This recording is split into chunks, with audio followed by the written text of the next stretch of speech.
اسلام و زنانو ته ډیر زیات حقوق ورکړي، مکمل حق د زنانو ادا کړی. د اسلام راتلو څخه مخکې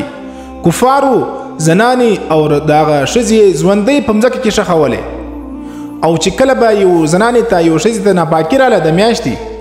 دغه زنانه به د دې د لاس څخه به نه خوراک کوئ نه به څښاک کوئ، او دا به په یو بنده کوټه کې تړلې وه، په یو بنده خونه کې به دا تړلې وه چې تر څو پورې دا پاکه سوې نه. نو چې څه وخت اسلام رالی، د اسلام په رڼا کې و زنانې ته ډېر زیات حقوق میلاو شول، او قرآن وفرمایل چې وعاشروهن بالمعروف، تاسې د دې خپلو زنانو سره د دې خپلو بیبیګانو سره په نرم انداز سره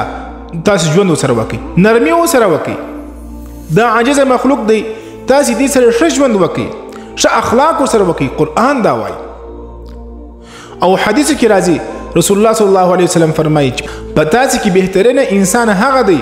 چې هغه د الله د مخلوقات سره ښه اخلاق کوي، او د هغه څه هم زیات بهترینه افضل او ښه انسان هغه دی چې هغه د خپل بیبیګانو سره، د خپل بیبي سره، د خپل کور، د خپل اهل او عیال، د خپل اولادو سره ښه اخلاق کوي، د هغو سره نرمي کوي، هغه ته په ښه انداز باندې خبرې کوي.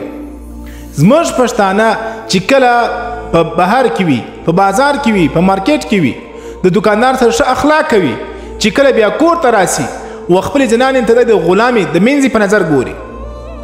دا خو مینځ نه ده، دا د الله بنده د الله حقوق ورکړي دي، پر تا باندې لازمه ده چې دې سره به ښه اخلاق کوي. او رسول الله صلی الله علیه وسلم فرمایي زه په تاسو کې تر ټولو زیات د خپل کوروالا سره ښه اخلاق کوم. تاسې د خپل کوروالا سره، د خپل اهل او عیال سره، د خپل اولاد سره ښه اخلاق وکړئ، او زه چې